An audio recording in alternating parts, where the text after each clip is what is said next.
All right, welcome back. Did you find the bug? How are your tests looking? If you run forge coverage, do they look something at least like this? Do they look better? Do they look worse? So I copy pasted a whole bunch of my tests and we're looking pretty good here. We definitely should be increasing the test coverage of our branches, and we can definitely get these a little bit higher. But for at least the DSC engine, we have a much better code coverage going on here. And I hope your code coverage looks like this too. Now, additionally, I did a little bit of refactoring writing these codes. One of the main things that I added was I added this calculate health factor function. The reason I added this calculate health factor internal function was so that I could have this public calculate health factor function. And then in my tests, what I could do is have an expected health factor. And that way, when a function breaks health factor, I can pass that into the expected health factor error revert here in one of my tests, right? When we're testing to expect an event, I added this new function to do that. And having a public function like calculate health factor might make it easier for people to see what their health factor might be if they make some change, right? So that was one of the big ones I made.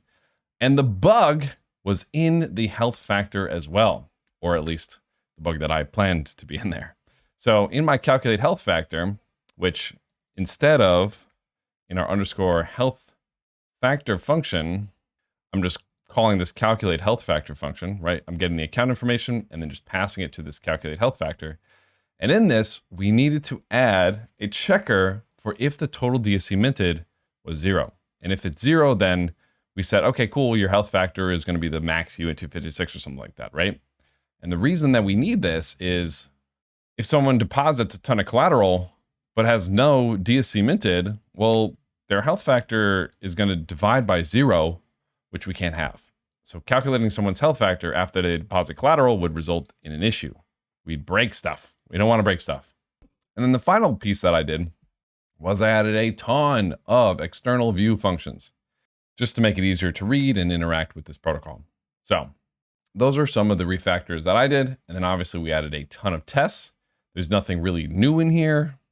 It's just, you got to write the tests, right? Everything in here you've learned you can do. And if you wrote some tests and you got this to a high level of coverage, around 90%, you should be incredibly proud of yourself. This is hard to write tests for. This is a very difficult project. So you should be incredibly proud of yourself for just getting this far. But guess what? We're not even done, because we want to make this code so freaking amazing. We need to think a little bit about security, and we're not going to go too deep into security. However, we should ask ourselves some questions, right? When we're working with a code base, we want to say, we should always ask, what are our invariants / properties? What are the invariants / properties of the system? And that way we can write some stateful and stateless fuzz tests. Now, I know we briefly went over one form of fuzz testing, but now we're going to go a little bit deeper. And I made a video on stateless and stateful fuzz testing recently, and we're going to go ahead and watch that so you can have a better understanding of what stateless and stateful fuzz testing is and why it's so important, especially for a project like this that has potentially a lot of money moving around. So let's understand what fuzz testing is. Let's watch this video.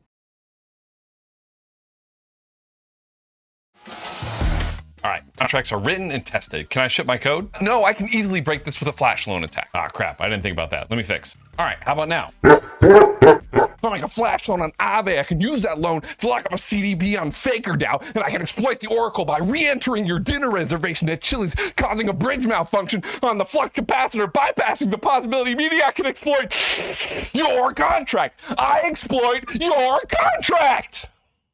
Most of the time, hacks will come from a scenario that you didn't think about or write a test for. But what if I told you that you could write a test that can not check for just one scenario, but every scenario? Let's get froggy. Fuzz testing or fuzzing is when you supply random data to your system in an attempt to break it. So if this balloon is our system / code, it's us doing random stuff in an attempt to break it.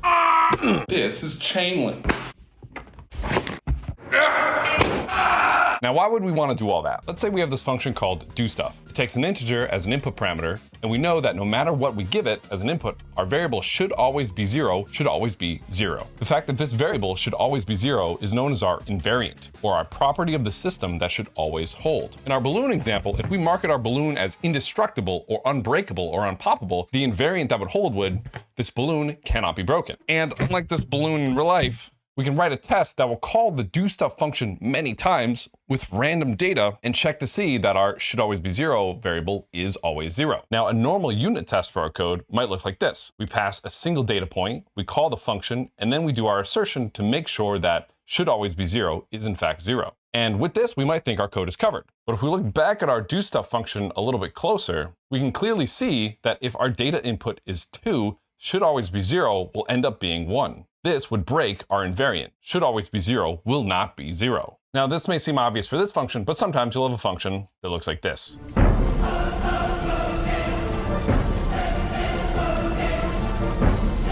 It would be insane to write a test case for every single possible integer or scenario, so we need a programmatic way to find this scenario. Now, in our code, we also see a second exploit, but we'll get to that in a minute. Now, there are two popular methodologies to find these edge cases: fuzz tests / invariant tests, and symbolic execution / form of verification. We'll save the latter for another video. If we were writing our code in Foundry, this would be our unit test. Writing a fuzz test in Foundry, where we do all this random inputting, is going to be really similar. Instead of us manually selecting our data, right in our test parameter, we'll add our variable, comment out this line, and that's it. Now, when we run a Foundry test here, Foundry will automatically randomize data, run through our code with a ton of different examples. This is as if they ran with data equals 0, data equals 1, data equals this number, that's a t, but whatever, you get the picture. Now, if I run my unit test, you'll see that the unit test actually passes. However, if we run this fuzz test, you'll see it actually gives us an output where it says assertion violated, counterexample, gives us the call data and the arguments. It was able to find out by randomly throwing data at our function call that 2 breaks our invariant, aka it makes it such that should always be 0 is not 0. Now, it's really doing semi-random data instead of purely random data. And the way your fuzzer picks the random data matters. It won't be able to go over every single possible uint256. So understanding how your fuzzers pick the random data is an advanced thing that you should learn later on. At the moment, I think the Trailbits Echidna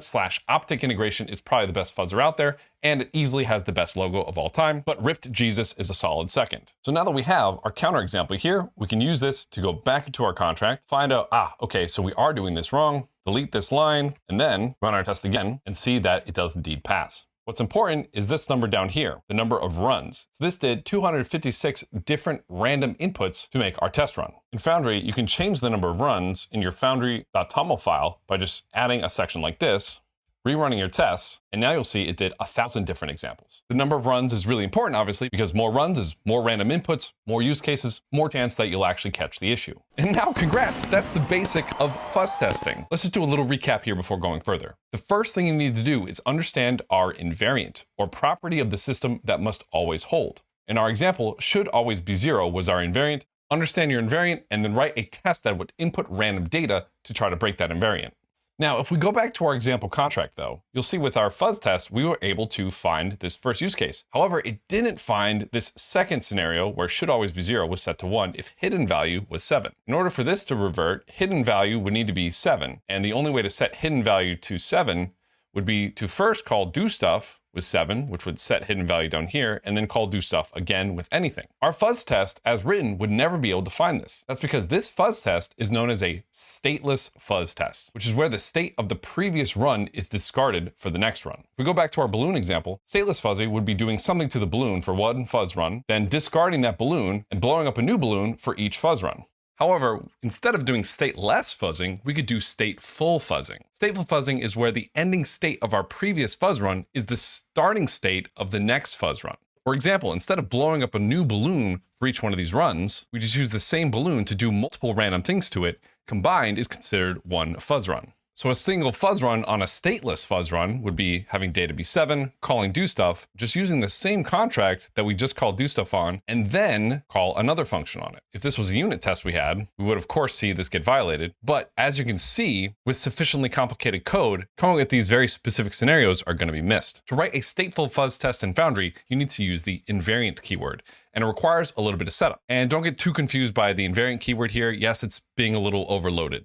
write an invariant test in Foundry, we first need to import this std invariant contract and inherit it in our test contract. Then we need to tell Foundry which contract to call random functions on. Since we only have one contract with one function, we're going to tell Foundry that my contract should be called and it's allowed to call any of the functions in my contract. So we'd say, hey, the target contract for you is going to be the address of example contract. Foundry is smart enough to know, okay, it's going to grab any and all of the functions from my contract and call them in random orders with random data. So it's going to call do stuff with random data, and then it's going to call do stuff with random data, and then it's going to call do stuff with random data since do stuff is the only function. Now we can write our invariant by saying function invariant test always is 0 public, and we can just add our assert. Assert our example contract that should always be 0 is 0. So it'll run do stuff with some random data. If it happens across 7, it'll set hidden value to 7, and then it'll call do stuff again with hidden value starting at 7, which will trigger this conditional. So now if we run this test,